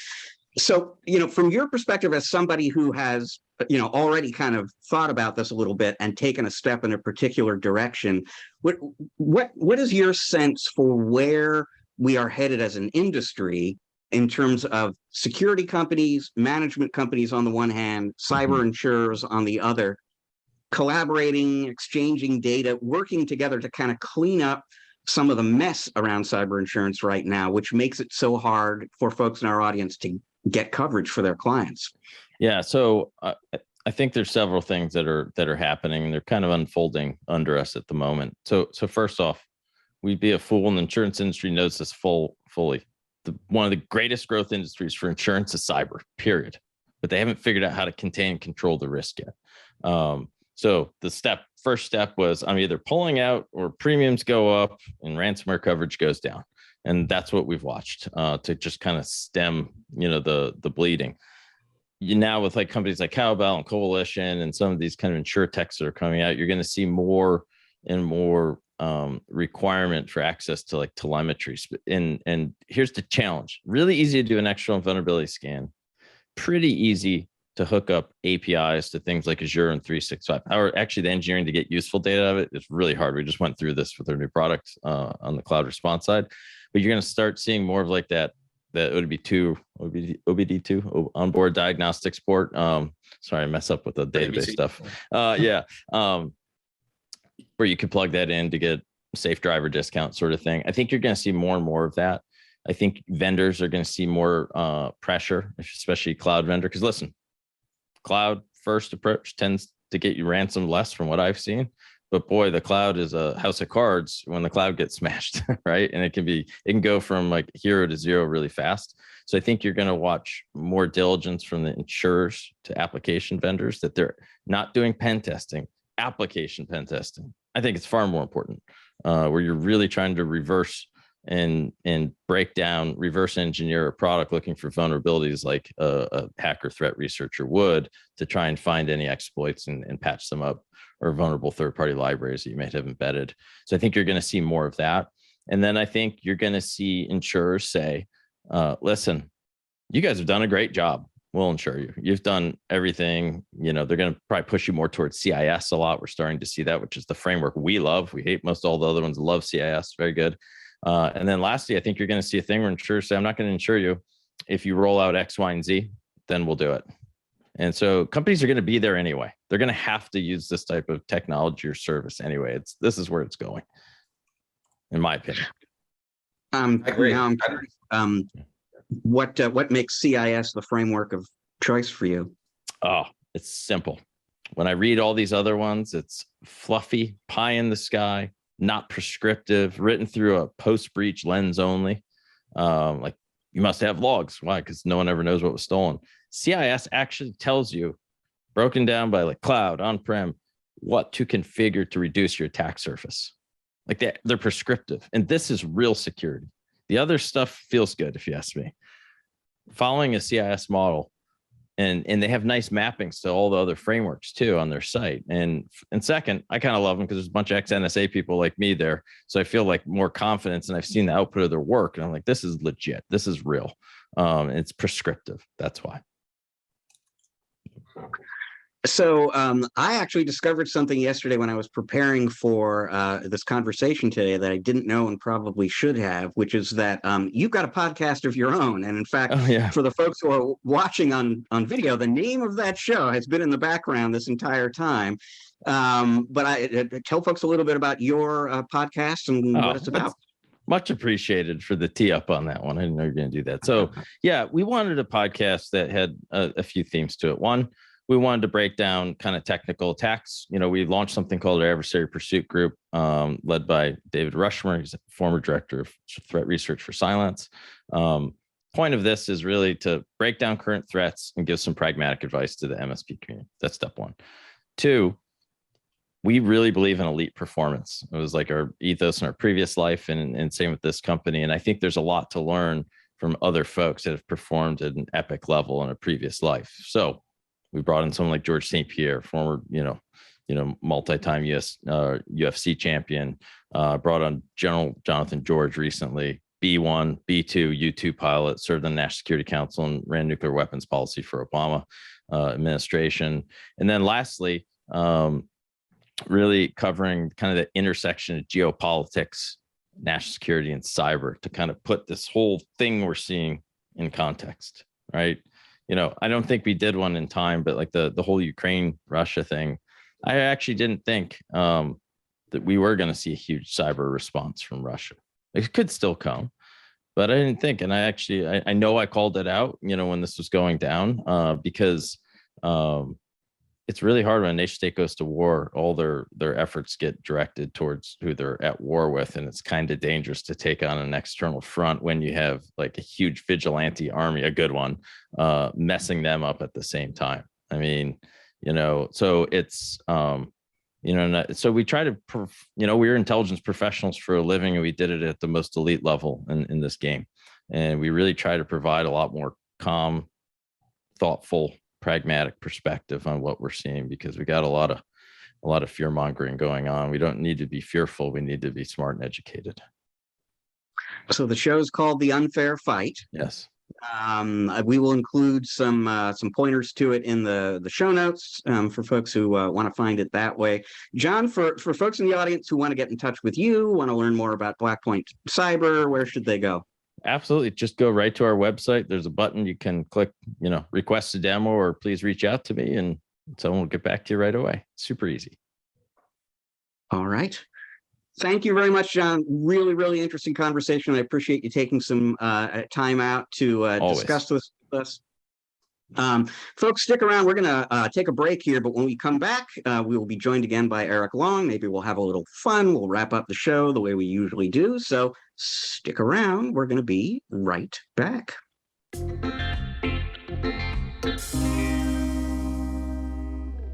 All right, welcome back to part 3 of ChannelPro Weekly, and thanks once again to Jon Murchison of BlackPoint Cyber for that conversation. I often say, Eric, that I know nothing about security, but every opportunity I get to speak about it with somebody like Jon, I take advantage of, because I sort of geek out on it. And that conversation is an illustration of what for me, just fascinating, all of it, and all the talk about techniques and tools and so on. Really interesting stuff. Any final thoughts on your part? I just think it's so cool to have somebody around that's been, in the NSA, or seen the nation state actors and what their capabilities are. Because obviously, we see stuff, in the services business and in the IT sector. I don't think we've seen, we can't even scratch the surface as to what level of knowledge those guys have. So I find it greatly interesting. Okay. Well, you know what? ordinarily what Matt and I will do in this part of the show is have some fun with our guest host. Now, you have been our guest host on a few previous episodes before, so that the plain vanilla, the standard game that we play is called 5 Questions. We ask people 5 questions, randomly selected, helps us just get to know the guest a little bit better. But you have played 5 Questions with us at least once, and I'm pretty sure a couple of times. And so I'm thinking it's been done. Let's not do that.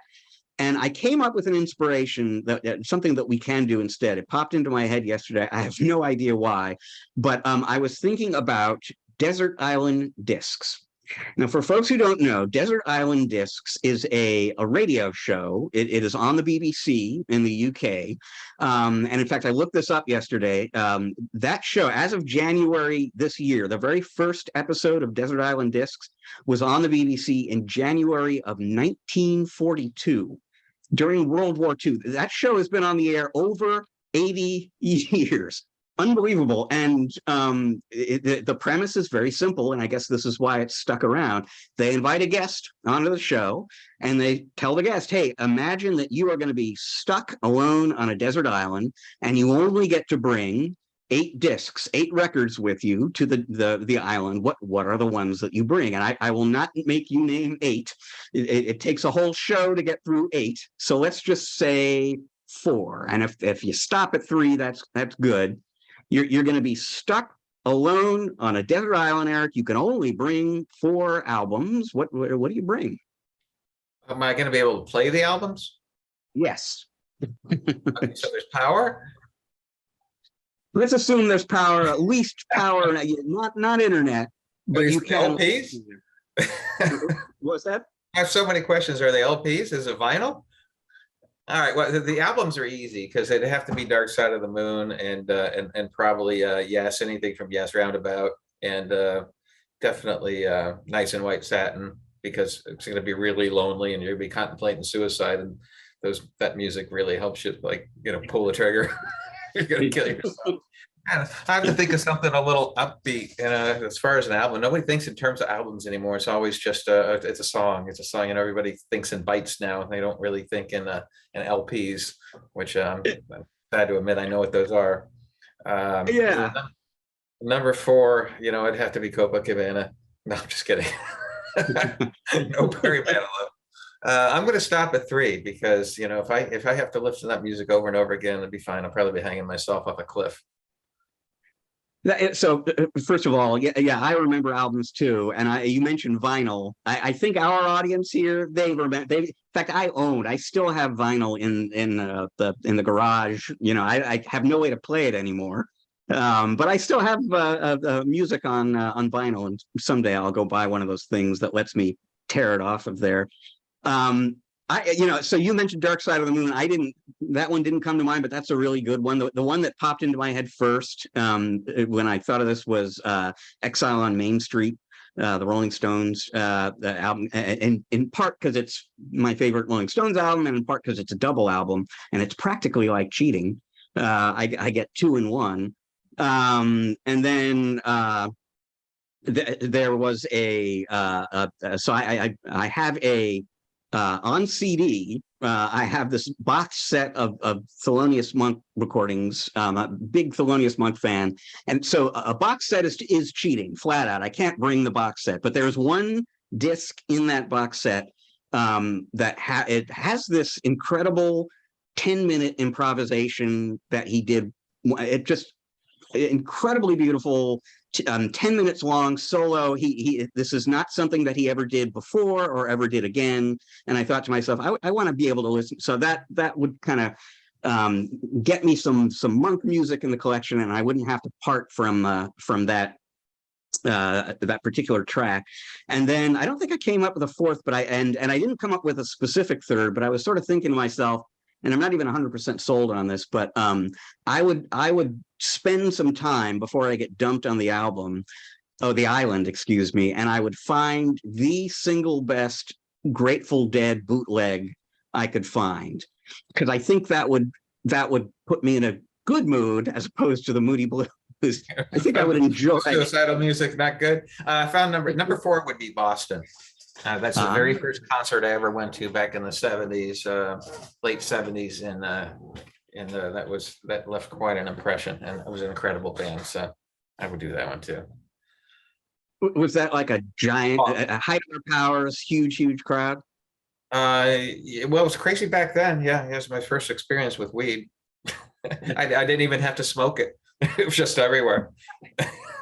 Yeah. I think I was like 15, 14 years old. So yeah, that would be a good one too. And there's a great intro on I'm trying to think of the name of the song, but there's a great intro that goes, really well with a lot of riffs. And so John had mentioned guitars, so I've got it right over here. I got a nice guitar collection, and race cars too. So I like racing cars as well.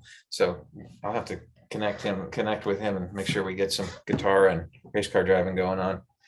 Yeah. Well, I didn't know. We've known each other a while. I didn't know either of these things, so I'm just going to veer right into an abbreviated 5 questions. Same 2 questions to you. Favorite car to race. Favorite guitar to play. 911. Probably if I'm racing it, probably a GT3. If I'm on the street, definitely a Turbo S. So I had a Turbo S. It's gone. Sold it when I moved back from Dallas. And then guitars. I kind of lean towards my Gibson. I've got a Gibson, acoustic that I like. Can't play it, but I like it.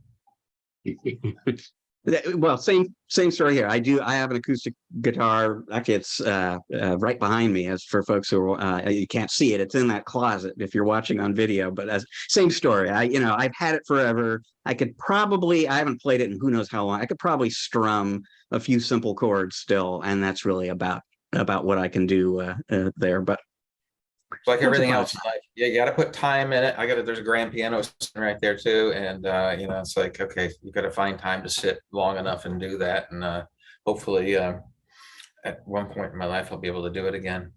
I used to spend a lot of time doing music when I was younger, and it just kind of drifted away from it. But at least I've got the instruments, just don't know how to use them. You're halfway there. That's it's a step in the right direction. Well, this is the point in the show where I would ordinarily kind of preview what's coming up in the news and so on, and talk about some stuff from the week that was. We're actually kind of taking a week. We're on a summer schedule with our In Case You Missed It piece, which is written by James Gaskin. So this is a week off for him. We'll get back onto the every week schedule with him as soon as we can down the road. But in terms of what's happening next week, the big thing is what we were talking about at the beginning of the show, which is Microsoft Inspire, and I will be super interested to see what gets announced at that show. The other thing that's happening, a frequent guest host on this program is Dave Seibert. And he is an MSP in Southern California. He also runs a great event series called SMB Tech Fest. And the Q3 SMB Tech Fest, this is a quarterly series he does. The Q3 event is next week. That one is online. He's doing Q2 and Q4 are in person. Q1 and Q3 are virtual. So this is a virtual one that's coming up next week. www.smbtechfest.com if you're curious to learn more. And next week, Matt's going to be back. Our guest host will be an MSP from the New Jersey area named Rick Smith, who we are meeting for the first time, and I'm really looking forward to that. He's an experienced podcaster, actually. And then we are going to be visited by MJ Patton. MJ is a really smart, skilled consultant for managed MSPs, and she's going to be talking about something that she wrote a column about for us not too long ago, service portfolio management. And we'll probably get into sales and marketing and some other things. So that's all coming up next week, folks. You're going to want to join us for that. Eric, it is always a pleasure hanging out with you. It really is. When we saw each other at the Nerdio event, I didn't even know you were going to be there, and we hung out a bunch, and it was great. It was great hanging out with you on this podcast too. Tell folks a little bit, for folks who want to learn more about you and your business and want to know how to get in touch with you and find you on social media. Where should people go find you? Teracloud, just you can Google Teracloud, it should come up. Teracloud.us, Eric at Teracloud.us. If you want to email, reach out on LinkedIn, Facebook, wherever. I'm out there. Pretty easy to find. track them down, folks. Pool bar. Teracloud is You can find me at any What? pool bar. You know that. buy him around, he'll hang out with you too. No problem. Teracloud, Teracloud, one word, and yeah, look it up. Again, thank you very much, Eric. I'm sure we will cross paths at some conference between now and the end of the year again, and who knows, maybe we'll bump into each other at NerdioCon, that Nerdio event again next year. I believe they've already officially announced they're going to be hosting it in February again at that exact same location. So I will be wonderful venue. Definitely. Anybody that's even on the fence, you need to go. So yeah, so I really hope to see you there again. If I can talk my boss into it, then yeah, I will be back in Cancun next February. So folks, this is the part in the show where Matt would ordinarily tell you all the different ways to get in touch with us, and I just don't have that written down or memorized. I cannot do it justice the way he does. I will tell you that you will find us anywhere you find podcasts. So Apple, Google, Stitcher, Spotify, you name it. If you're into podcasts, we are there. We encourage you to subscribe, rate, review, all that good stuff. You will find us on Facebook and LinkedIn and Twitter as well. We've got an email address, and I don't even know it because, like I said, this is Matt's gig, and I'm just screwing it up for him right now. But lots of ways to get in touch with us, and we really do encourage you to get in touch with us if you can figure out how to do that. No help from me, because we do value input from the audience and suggestions on what we can do different and better and the stuff you'd like us to talk about in the future. So we're going to be back again next week with episode 233, episode 233 next week with Matt behind the wheel again and taking care of things a little better than I just did at the end of the show. Until then, folks, we will see you later, and thanks very much for listening and watching.